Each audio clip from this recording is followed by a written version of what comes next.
Chapter 5. Wallis. This is how Lady Furness described Mrs. Simpson's early life to Edward. Wallis was born in Baltimore. She never knew her father. He died when she was 5 months old. But her mother was a strong and loving woman, and Wallis was a happy child. When she was 20, she married a man called Winfield Spencer. For the first few years, they were happy together. But one day Winfield lost some money in the street. He was very angry. When he came home, he took a bottle of whiskey from a cupboard and began to drink. That night he hit Wallis in the mouth. She screamed and he hit her again. There was blood on her face, and she was shaking like a leaf. "Please, Winfield," she said, "no more." But Winfield took her arm and pulled her up the stairs. "You're my prisoner," he shouted at her, "and you're not going to leave." Then he pushed her into the bathroom and locked the door. The next morning Wallis went back to her family. "I can't stay with him," she said. "I want a divorce." "Poor Wallis," Edward said. "But what happened next, Lady Furness?" "Well," said Lady Furness,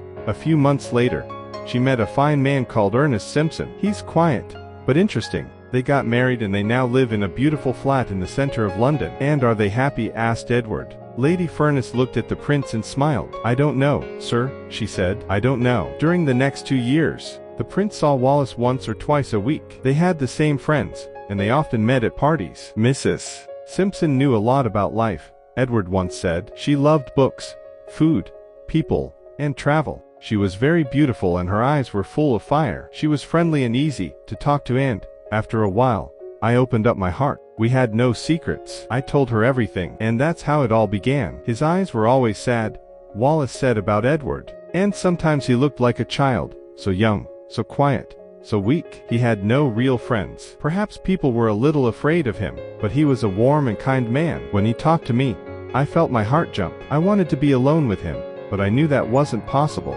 Did the prince love me in those early days? No, I don't think so. But each time we met, we just felt closer and closer. In June 1933, Edward gave a birthday party for Wallis, and during the next few months he visited the Simpsons' flat in London almost every day. One evening, the prince asked Wallis and Ernest to go skiing in Austria. "I'm sorry, sir," Mr. Simpson replied. "I have to go to America on business, but perhaps Wallis and her aunt can come with you. We went to Kitzbühel as friends," Wallis wrote later, "but when we came home, we were in love. And a few months later the prince asked me to marry him. It was just like a dream." "Yes, sir. They are black and your shoes are brown. These two colors don't look right together." I stood up and looked in the mirror. "Yes, Mrs. Simpson, you're right. I look very strange. The next time we meet, I will be better dressed." When lunch was ready, we walked through into the dining room. I sat at one end of the table, and Wallis sat at the other end. I was watching her very carefully. I thought how beautiful her hands were. She began talking to Lady Furness and then,